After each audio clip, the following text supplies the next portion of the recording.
जय गुरुदेव नाम किसका,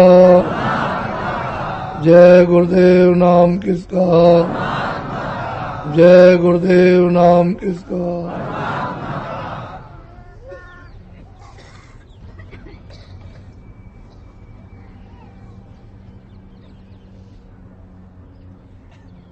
एक मनुष्य है,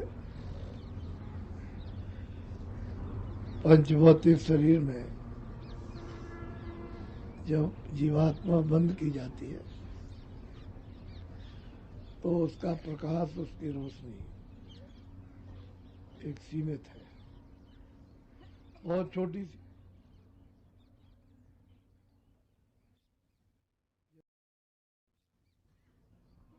रोशनी करती है, छोटी सी रोशनी। जब यही जीवात्मा देव शरीर में, लिंग शरीर में रहती है तो इससे बहुत ज्यादा प्रकाश होता है। इसी सूरत में उसमें इंद्रियां हैं और काम, क्रोध, लोभ, मोह, रजोगुण, तमोगुण, सतोगुण, ये पांचों तत्व छूट जाते हैं। उन तत्वों का वो शरीर है, उसमें रोशनी उसी सूरत में, उस शरीर में बहुत ज्यादा। यहां से फिर जब सूक्ष्म शरीर में जाती है तो एक प्रकार की अपार रोशनी मालूम होता है। इसमें कितनी रोशनी है, इसमें कितना प्रकाश, कितनी लाइट है इसके अंदर। तो वहां वो पांच तत्वों का शब्द, स्पर्श, रूप, रस, गंध और मन, बुद्धि, चित्त और अहंकार।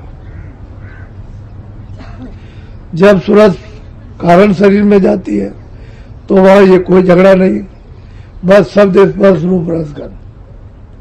शब्द का बोध करती है, सुगंधि का, रस का, रूप का, उसमें वो अनुभव करती है। इससे बहुत ज्यादा उसमें रोशनी, बहुत। इसी सूरत में इतनी रोशनी होती है तो अब जो मंडलावर्ती, जो वहां का स्थानीय मालिक है, उसमें तो बहुत रोशनी, तो बहुत बड़ा, उसमें कितनी रोशनी।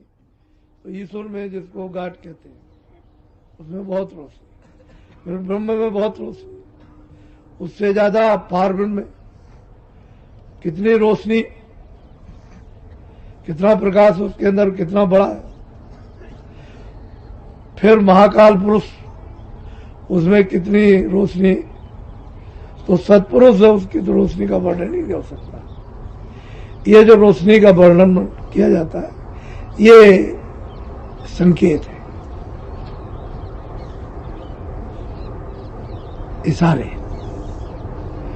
तो इशारे में कोई चीज पूरी थोड़ी बताई जा सकती है, तो इशारा है वो। तो मतलब ये कितना बड़ा है। फिर मतलब ये कि एक उसके रोम में, जब बड़ा है तो उसका शरीर बड़ा, जिस्म बड़ा है तो उसके रोम भी बहुत। इसी शरीर में रोम है, तो इसी तरह से तो वो अपार था,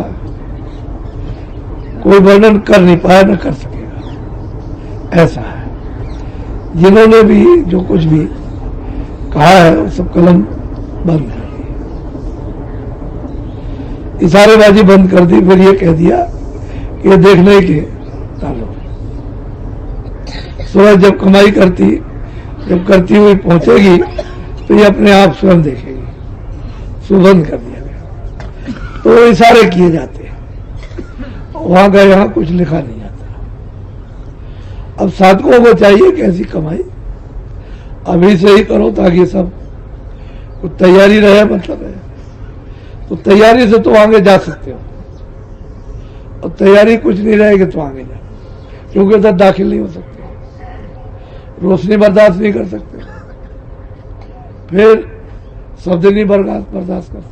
वहां कोई चीज बर्दाश्त करने की नहीं है जब तक कि साथ सामान से तैयारी ना हो। थोड़ी बहुत तो कमाई करनी चाहिए। घाट पर बैठ करके सब सामान रहे तो आगे बढ़ो। तो बहुत रोशनी है, वो आग लाइट को बर्दाश्त ही नहीं करती, कर ही नहीं सकती है। बिल्कुल आंख बंद हो जाएगा, अंधेरा हो जाएगा। जब सूरत की आंख बंद हो जाए, जो ज्ञान आंख है, तो अंधेरा हो जाए। इतनी चमकदार है कि उसकी चमक के सामने सूरज भी यहाँ कुछ नहीं, इतनी चमकदार है। इस सूरज की रोशनी उसमें लुप्त हो जाती है। तो उसको धीरे धीरे धीरे धीरे धीरे धीरे जरा सी लाइट मिलती है, बस आंख ऐसे बंद होती है। वो तो बहुत लाइट है, बहुत तेज शब्द है। इतना मतलब इतनी आवाज, इतने तेज बाजे कौन बर्दाश्त कर पाए। धीरे धीरे धीरे धीरे सब रचना शब्द की है। ये जितने भी नीचे से ऊपर तक है, अगर इसमें शब्द ना हो तो कोई और रचना किसी तरह की हो ही नहीं सकती। तो मुख्य रचयिता शब्द है, उसी से ये रचना हुई है। सतलोक, अलग लोग, अगम लोग, ये और अनामी धाम, ये चारों स्थिर है, वो घूमते फिरते नहीं है। लेकिन नीचे जो पड़ा हुआ है हिंडोला, जो नीचे पड़ा है, उस पर सब बैठकर ये सब के सब, यानी महाकाल पुरुष, ब्रह्म, पार ब्रह्म और ईश्वर, ये सब, ये नीचे का स्वर्ग और वैकुंठ, ये सब उसी पर धुरे पर घूम रहा, ऐसे सबका सब चक्कर। लेकिन वो नहीं घूम रहा है तो इस तरफ, वो अपनी जगह स्थिर है, वो नहीं घूम रहा। ये सब घूम रहा है चक्कर, ऊपर से पता चलता है सब घूम रहा, सब का सब। इतने चक्कर नहीं मार सकती कोई भी मशीन, उसका इतना चक्कर तेज हो ही नहीं सकता। इतनी तेज रफ्तार से घूम रहा, वो धुरा है नीचे, उस पर बैठ करके ये सब लोग झूला झूल रहे हैं और इसी झूले में तपस्या कर रहे हैं अपनी, उसी मालिक की, और उसी से इनकी रचना, ये सब नीचे से। तो ऊपर में महात्माओं ने झूलों का भी इशारा किया है कि झूले झूल रहे हैं। वहां सब जगह झूले पड़े हुए, स्वर्ग में भी है, वैकुंठ में भी है, ईश्वर के माया के धाम में भी है, और मतलब ये वो तो ऐसे ऐसे झूले पड़े हुए हैं कि खरबों खरबों रूहें उन झूलों में बैठ करके, और ऐसे विलक्षण गाने, अरे मतलब यह है कि और गाती है, तो वो गाने ही आ रही, ऐसे ऐसे गाने, गीत गाए जाते हैं। अब वो तो वहां देखने से ही मालूम होता है।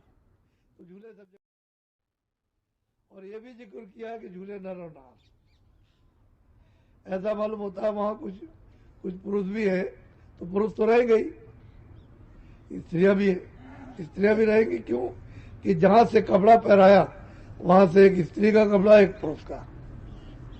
सूरत तो एक ही है, लेकिन कपड़ा उसको स्त्री का पहना दिया, एक पुरुष का पहना दिया। और उसी कपड़े को फिर वही कपड़ा पहनते हुए चले आए। फिर वो सूक्ष्म लोक में वही कपड़ा, फिर लिंग लोक में वही कपड़ा, स्थूल लोक में वो कपड़ा ही पहनते हो। अगर वो कपड़ा ना पहले पहनाया जाता तो यहाँ स्त्री पुरुष का सूरत तो एक ही, सूरत में तो कोई अंतर नहीं। जब वो ये कपड़े उतार देती है तो एक ही सूरत हो जाती, एक ही रूप होता है। सब कपड़ों से, सब गिलाफों से ये अलग हो गई, और बस शब्द रूप हो जाती है। तो असली चीज ये है कि ऊपर से जो कपड़ा पहनाया गया है, जब तक उसको उतार न दिया जाए तो छुटकारा नहीं हो सकता। शरीरों से किसी न किसी शरीर में बंधन रहेगा, फिर यहाँ आना पड़ेगा, फिर आएगा तो यहाँ कोई कर्म करेगा तो फिर जाल में फंस जाएगा, फिर चला जाएगा नीचे योनियों में चला जाएगा। इस तरह से जीव का छुटकारा नहीं हो पाता जब तक वो कपड़े ना उतारे जाए, यहाँ का भी और ऊपर का भी। सब कपड़े उतारते हुए जाए और मतलब ये सूरत शब्द रूप हो जाए, बस सब छुटकारा पा गई। सूरत तो एक ही है। और ये सब भेद स्त्री पुरुष का, वही जब त्रिकुटी में ब्रह्म का साक्षात्कार होता है तो सब भेद खत्म हो जाता है। न वो स्त्री है न पुरुष है, शब्द रूप हो गई, शब्द रूप हो जाती है। ये भेद सब मिट जाता है उसका, पुरुष और स्त्री का। नहीं तो स्त्री का पुरुष का भेद रहेगा। ऊपर मंडलों पर भी वहां माया भी है, वहां मतलब वो माया भी है तो वहां नीचे आद्या महाशक्ति है, यहां भी है, इससे छुटकारा नहीं होता। तो कहने का यह है कि सब साधना में, अभ्यास में, भजन में ये सब देखा जाता है, अनुभव किया जाता है, लेकिन इशारे तो किए ही जाते हैं, पर जो वहां है वो नहीं, वो नहीं, चित्रकारी में नहीं आ सकता। आंख उसका अनुभव करती है, कान जो है, नासिका जो है अपना काम करती है, सूंघती है, सब अपने अपने इंद्रियां अपना काम करती है। जो कुदरती इंद्रियां अपना काम करती है, बनावटी अपनी जगह छूट जाती है। इस तरह से मालिक ने जो रचना का सब मसाला जो महाकाल पुरुष को और नीचे दिया, उसने ये सब रचना की। तो ये भी रचना लुभाने वाली, क्योंकि ये इच्छा इसमें पूरी नहीं होगी और इसमें इच्छा पूर्ति नहीं। तो जहां इच्छा पूर्ति नहीं है वो मतलब है सब चीज बना विनाश की है, बनावट है। और जहां इच्छा पूरी हो जाए बनावट नहीं, वहां चीज स्थिर है और मतलब है सत्य है। तो ये बनावट की चीज है, इसीलिए मन दौड़ता रहता है और इंद्रिया दौड़ती है और सुख के लिए, इसके लिए, सबके लिए। तो जीव जो है बेचारा क्या कर सकता है, महात्माओं की दया से ही उभरेगा बगैर उसके काम। बोलो जय गुरुदेव।